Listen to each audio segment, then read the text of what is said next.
ان سعودیوں کا جو سب سے بڑا پالتو ہے توصیف الرحمان، وہ تو اس معاملے میں قبلہ امام جلالی عزت شرف کی حمایت کر رہا ہے اور تمہارے منہ پہ وہ چھتر مار رہا ہے۔ ذرا سنیے گا، ذرا عرفان شاہ تم بھی سن، حنیف قریشی اور برکات چشتی اور ان کے جتنے بھی پالتو ہیں، وہ منور جماعتی ہو، وہ ریاض شاہ ہو، وہ حسین الدین شاہ ہو، یا کہ وہ سخر کا بدبخت، وہ شیطان کا چیلا ہو، کہ شیطان بھی جس سے شیطانیت سیکھتا ہے، ذرا تم بھی اپنی آنکھیں کھول کر دیکھو کہ جس کو تم بنیاد بنا رہے ہو وہ سعودی حکومت اور سعودی مفتی تو تمہیں چھتر مار رہے ہیں۔ یہ توصیف الرحمان تمہیں کیا کہہ رہا ہے؟ آصف جلالی سے ہمارا ہزار اختلاف ہو،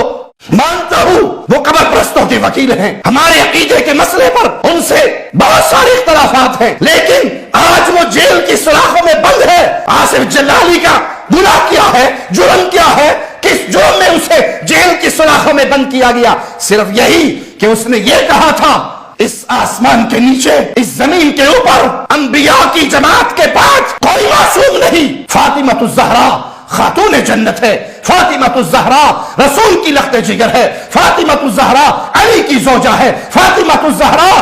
ہمارے دلوں میں اس کی محبت ایسے دوڑ رہی ہے جیسے روح جسم میں دوڑتی ہے۔ اس کی محبت کے بغیر ہمارا ایمان پورا نہیں ہوتا، لیکن وہ معصومہ نہیں ہے، معصوم صرف انبیاء کی ذات۔ یہ اہل سنت کا متفق عقیدہ ہے۔ مجھے امید ہے سنا ہوگا، عرفان شاہ نے بھی سنا ہوگا، برکات چشتی نے بھی سنا ہوگا، حنیف قریشی نے، حسین الدین شاہ نے، ریاض شاہ نے، ان سب نے سنا ہوگا، اور ان رافضیوں نے بھی سنا ہوگا جو کہ ایران میں بیٹھ کر ان سب کا ریموٹ کنٹرول اپنے ہاتھ میں رکھ کر اپنے اشاروں پر ان کو نچا رہے ہیں۔ یہ جتنے بھی رافضیوں کے پالتو ہیں۔ بسم اللہ والصلاۃ والسلام علی رسول اللہ۔ السلام علیکم ورحمۃ اللہ تعالی وبرکاتہ۔ آج میں جملہ غیور خواص و عوام اہل سنت کے سامنے ایک انتہائی اہم گفتگو کرنی ہے۔ کوشش کروں گا کہ مختصر وقت میں آپ کے گوش گزار چند ضروری چیزیں پیش کروں۔ حضرت قائد اہل سنت، ترجمان اہل سنت، محافظ ناموس اہل بیت و صحابہ کرام عالم رضوان و محافظ ناموس سیدہ طیبہ طاہرہ سیدہ فاطمہ الزہرا رضی اللہ تعالی عنہ، قائد اہل سنت، کنز العلماء حضرت مولانا مفتی ڈاکٹر محمد اشرف آصف جلالی، چیئرمین تحریک لبیک یا رسول اللہ صلی اللہ علیہ وسلم، سفر حرمین شریفین کے لیے روانہ ہوئے تو سعودی حکومت نے آپ دامت برکاتہم القدسیہ کو گرفتار کیا اور تقریباً 2 دن تک آپ گرفتار رہے۔ اس دوران کیا ہوا، آپ دامت برکاتہم القدسیہ کو کیوں گرفتار کیا گیا، اور آپ زید شرف ہو کو عمرہ کرنے کی اجازت کیوں نہیں دی گئی، یہ چند چیزیں میں نے آپ کے سامنے رکھنی ہے۔ سب سے پہلے تو حضرت قائد اہل سنت دامت برکاتہم القدسیہ کو گرفتار کرنے کی وجہ سعودی حکمران اور ریالوں پر پلنے والے جو سعودی مفتی ہیں، ان کو جو حضرت قبلہ قائد اہل سنت دامت برکاتہم القدسیہ کی پے در پے ضربیں لگی ہوئی تھی۔ وہ لفظ خدا والا معاملہ ہو کہ جب سعودیہ کا پالتو توصیف الرحمان کہ جس نے کہا تھا کہ جی ہم رب ذوالجلال کی ذات کو لفظ خدا سے مخاطب نہیں کر سکتے اور لفظ خدا سے نہیں پکار سکتے، جس پر حضرت قائد اہل سنت دامت برکاتہم القدسیہ نے دلائل پیش کیے اور یہ ثابت کیا اور ان کی کتابوں سے ثابت کیا کہ لفظ خدا جب بھی بولا گیا ہے تو یہ رب ذوالجلال کی ذات پہ ہی بولا گیا ہے، وہ عقیدہ توحید سیمینار کی صورت میں ہو یا کہ ان کے شرک و بدعت کے فتووں کو رد کرنے کا معاملہ ہو، وہ کرونا میں بیت اللہ شریف کے طواف پر پابندی لگانے کی صورت میں ہو، وہ 6 فٹی نماز ہو، اور اسی طرح جو میوزک کانسرٹ والا معاملہ ہو، جو فیسٹیول انہوں نے کروایا، اوریانی فواشی کا بازار گرم کیا گیا جہاں پر مرد و زن کا مخلوط 80,000 کا مجمع کرونا کے دنوں میں، جو کہ عرب کی سرزمین پہ ان کی ایسی کبھی حرکات ہوں، چاہے وہ ازواج رسول صلی اللہ علیہ وسلم کے مزارات مقدسہ کی تعمیر نو کا معاملہ ہو، یا کہ جگر گوش رسول حضرت سیدہ طیبہ طاہرہ سیدہ خاتون جنت سیدہ فاطمہ الزہرا رضی اللہ تعالی عنہا کے مزار مقدس کی تعمیر نو کا معاملہ ہو، سرکار دو عالم صلی اللہ علیہ وسلم کے پیارے چچا جان سیدنا امیر حمزہ رضی اللہ تعالی عنہ کے مزار مقدس کی تعمیر نو کا معاملہ ہو، جنت البقیع، جنت المعلا، شہدائے احد، شہدائے بدر اور جتنے بھی مزارات مقدسہ ہیں ان کی تعمیرات نو کا معاملہ ہو، چاہے وہ خط جو کہ سعودی شہزادے کے نام حضرت قائد اہل سنت دامت برکاتہم القدسیہ نے لکھا، چاہے وہ فٹ بال کے میچ میں کلمہ شریف والے جھنڈے پہن کر لڑکیوں کا ڈانس کرنے والا معاملہ ہو، یا کہ عورتوں کی اور لڑکیوں کی ریسلنگ کا معاملہ ہو یا وہ کرسمس کا معاملہ ہو، حضرت قائد اہل سنت دامت برکاتہم القدسیہ نے ہر موقع پر ان نجدی حکمرانوں کو، ان آل سعود و یہود کو متنبع کیا، باخبر کیا، اور ان کی ضمیروں کو جھنجھوڑتے ہوئے اپنی شرعی اور دینی ذمہ داری کو پورے کرتے ہوئے اپنے غیرت ایمانی کا مظاہرہ کیا ہے۔ تو ان نجدی حکمرانوں اور ان ریالوں پر پلنے والے مفتیوں کو جو درد تھا اور جو ضرب امام جلالی کی لگی ہوئی تھی، اس پر وہ ہائے ہائے تو پہلے ہی کر رہے تھے، مگر جب قائد اہل سنت دامت برکاتہم القدسیہ پہنچے تو آپ کو گرفتار کیا گیا۔ 2 دن آپ گرفتار رہے۔ اس دوران آپ سے مذاکرات ہوتے رہے کہ جو آپ آل سعود کے اور سعودی حکومت کے خلاف بولتے ہیں، آپ ہمارے ساتھ معاہدہ کریں کہ آئندہ آپ نہیں بولیں گے۔ جو اس سے پہلے بول چکے ہیں آل سعود کی غیر شرعی حرکات پر، جو آپ شرعی حکم دے چکے ہیں اور جو ان کو باخبر متنبع کر چکے ہیں، اس سے آپ معافی مانگیں اور آئندہ کے لیے آپ ہمارے ساتھ معاہدہ کریں کہ آپ ایسا نہیں کریں گے۔ نمبر 2، ہمارے امام کے پیچھے آپ نماز پڑھیں گے، اپنی الگ نماز نہیں پڑھیں گے۔ نمبر 3، ہمارے عقائد و نظریات کو تسلیم کریں گے۔ کہ اگر میں 2 جملوں میں اس سارے سیناریو کو بند کرنا چاہوں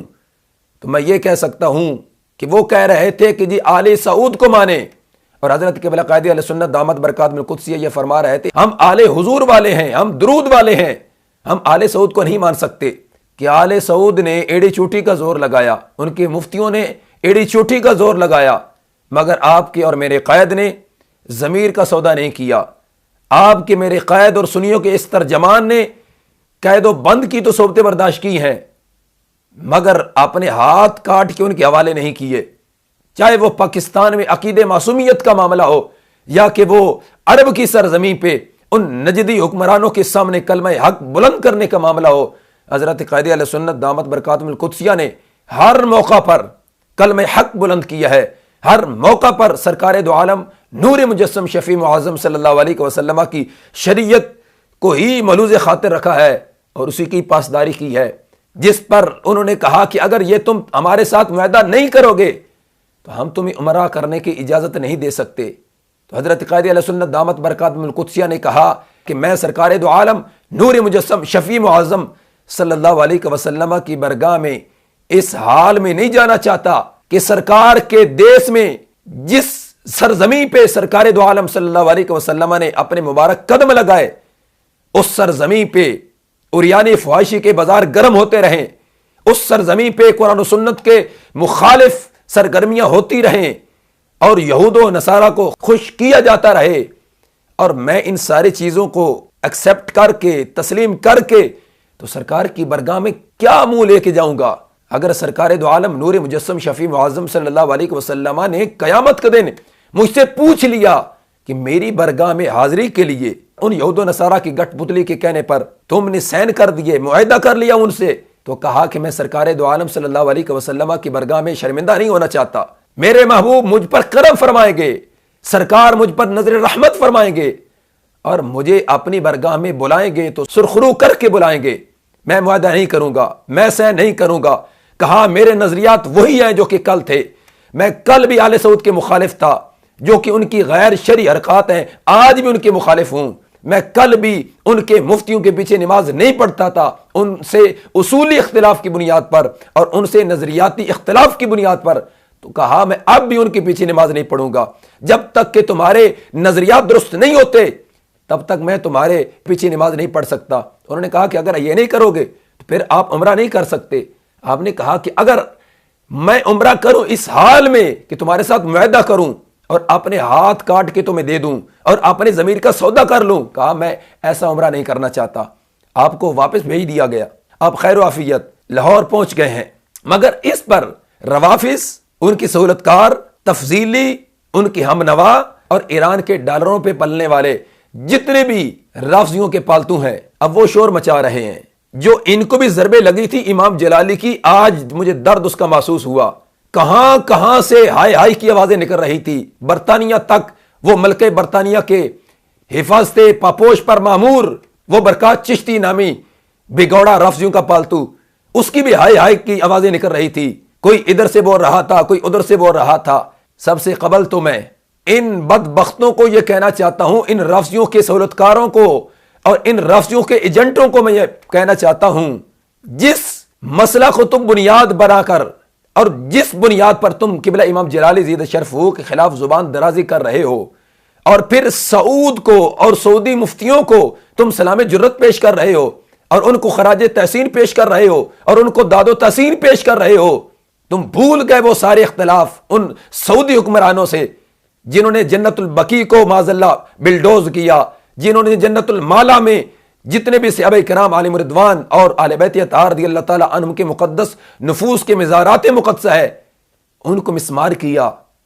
میرے آقا حضرت محمد مصطفیٰ علیہ السلام کی پیاری امی جان سیدہ طیبہ طاہرہ سیدہ آمینہ سلام اللہ علیہا کی قبر انور کو مسمار کیا۔ جگر گوش رسول حضرت سیدہ طیبہ سیدہ فاطمہ الزہرا رضی اللہ تعالی عنہا کے مزار مقدس کو مسمار کیا۔ تم سب بھول گئے صرف قبلہ امام جلالی زیدہ شرف کی دشمنی میں، قبلہ امام جلالی کی عداوت میں آج تم نے آل سعود کو بھی اپنا باپ تسلیم کر لیا اور ان کو داد و تحسین اور ان کو خراج تحسین پیش کرنا شروع ہو گئے۔ تو میں کہتا ہوں یہ لوگ تو قبلہ امام جلالی زیدہ شرف کی مخالفت میں کل شیطان کو بھی اپنا باپ کہیں گے اور فرعون اور حامان کو بھی اپنا بڑا بھائی کہیں گے۔ یعنی ان کی حالت یہ ہو چکی ہے اور اب یہ اس نہج پر پہنچ چکے ہیں یہاں تک کہ وہ پرلے درجے کا کافر ہو، گستاخ ہو، مگر وہ قبلہ امام جلالی زیدہ شرف کے مخالف ہوگا تو یہ اس کو اپنا باپ کہیں گے۔ ان کی یہ حالت بن چکی ہے اور یہ ان کی حالت قبلہ امام جلالی زیدہ شرف کی عداوت میں، بغض میں، حسد میں ہے۔ مگر ناظرین کرام آپ کی خدمت میں یہ گزارش کرنا چاہتا ہوں کہ جس کو یہ بنیاد بنا کر قبلہ امام جلالی زیدہ شرف پر زبان درازی کر رہے ہیں کہ جی معاذ اللہ ثم معاذ اللہ خاکم بدہن انہوں نے گستاخی کی اور اس بنیاد پر انہیں مدینہ رسول صلی اللہ علیہ وسلم میں داخل نہیں ہونے دیا گیا، اور اس بنیاد پر سعودی حکومت نے اور سعودی مفتیوں نے قبلہ امام جلالی زیدہ شرف کو ڈپورٹ کر دیا ہے، واپس بھیج دیا ہے۔ تو میں ان کو یہ کہنا چاہتا ہوں اور ان کو یہ آئینہ دکھانا چاہتا ہوں، جس چیز کو تم بنیاد بنا رہے ہو آل سعود اور ان سعودیوں کا جو سب سے بڑا پالتو ہے توصیف الرحمان، وہ تو اس معاملے میں قبلہ امام جلالی زیدہ شرف کی حمایت کر رہا ہے اور تمہارے منہ پہ وہ چھتر مار رہا ہے۔ ذرا سنیے گا، ذرا عرفان شاہ تم بھی سن، حنیف قریشی اور برکات چشتی اور ان کے جتنے بھی پالتو ہیں، وہ منور جماعتی ہو، وہ ریاض شاہ ہو، وہ حسین الدین شاہ ہو، یا کہ وہ سخر کا بدبخت وہ شیطان کا چیلا ہو، کہ شیطان بھی جس سے شیطانیت سیکھتا ہے، ذرا تم بھی اپنی آنکھیں کھول کر دیکھو کہ جس کو تم بنیاد بنا رہے ہو وہ سعودی حکمران اور سعودی حکومت اور سعودی مفتی تو تمہیں چھتر مار رہے ہیں۔ یہ توصیف الرحمان تمہیں کیا کہہ رہا ہے؟ آصف جلالی سے ہمارا ہزار اختلاف ہو، مانتا ہوں وہ قبر پرستوں کے وکیل ہیں، ہمارے عقیدے کے مسئلے پر ان سے بہت سارے اختلافات ہیں، لیکن آج وہ جیل کی سلاخوں میں بند ہے۔ آصف جلالی کا گناہ کیا ہے، جرم کیا ہے، کس جرم میں اسے جیل کی سلاخوں میں بند کیا گیا؟ صرف یہی کہ اس نے یہ کہا تھا اس آسمان کے نیچے، اس زمین کے اوپر، انبیاء کی جماعت کے پاس کوئی معصوم نہیں۔ فاطمہ الزہرا خاتون جنت ہے، فاطمہ الزہرا رسول کی لخت جگر ہے، فاطمہ الزہرا علی کی زوجہ ہے، فاطمہ الزہرا ہمارے دلوں میں اس کی محبت ایسے دوڑ رہی ہے جیسے روح جسم میں دوڑتی ہے۔ اس کی محبت کے بغیر ہمارا ایمان پورا نہیں ہوتا، لیکن وہ معصومہ نہیں ہے، معصوم صرف انبیاء کی ذات۔ یہ اہل سنت کا متفقہ عقیدہ ہے۔ مجھے امید ہے سنا ہوگا، عرفان شاہ نے بھی سنا ہوگا،